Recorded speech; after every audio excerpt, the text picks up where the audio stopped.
We have a very special guest to look at the Obama effect. Cody Keenan was the former chief speechwriter for then President Obama, and he's the author of the book Grace, President Obama and 10 Days in the Battle for America. Welcome to The Beat. Thanks, man. That's good stuff.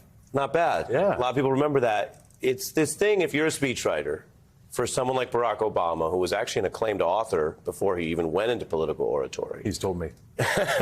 That, on the one hand, good for you, because he picked you and he cares about words. On the other hand, that's got to be tough, because you're writing for someone who already writes. When you see him out in the midterms right now, which Obama are you seeing? The oratory, the speeches, everything? Both. You're going to see the whole package. I'm no longer with him, so sure. I don't know what he's going to say, but I suspect you're going to see some of the greatest hits. And a couple other things people forget a lot is we didn't just win in 08 and 12 because of all the Hopi and United stuff. He had a laser focus on the economy in both campaigns and a laser focus on who's fighting for you. And one thing more that's missing from the campaign trail a lot these days is joy, fun, humor. He has fun when he goes out and campaigns. Well, you do sound like you're channeling him, because he recently made some waves talking to some of your fellow administration alums by saying, yeah, Democrats shouldn't be buzzkills. Does that sound like something that is consistent, that he would say to you as well about how to campaign? Yes, absolutely. I mean, we don't need to be out there scolding people, lecturing people. We should be making people excited about democracy, because there is a joy in the struggle to help people. I mean, for all the very real issues we've got, for all the very real things that are at stake, from the economy to democracy, you can have a little fun and inspire people to go out and help. I feel that. And some of that's tonal, and some of that goes to, again, the important role that he gave you. In the book you write, Obama didn't lecture audiences about what they were doing wrong or what they were saying wrong. He didn't shame people for not holding the most, quote, politically correct viewpoint on any given issue. He gave Americans the permission to go there on our own, which was a more sustainable path. So give me an example where maybe you learned something from him in writing that plays that out.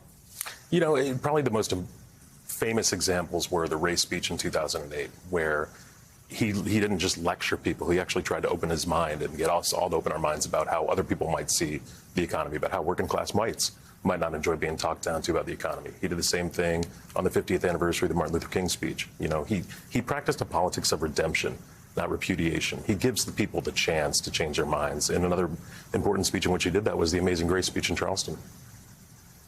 Any speech for him that involved race was a difficult one to write, where I tried to get a bunch of time with him on the front end. But I gave him a draft the night before, and he called me back to the White House around 11 p.m., and he had just crossed out the last 2 pages of it and rewritten them longhand using the lyrics of Amazing Grace as a structure. In that moment, because it goes to a creativity and sort of the backroom scenes that not everyone gets to see, let alone live, you've had a pretty interesting job there.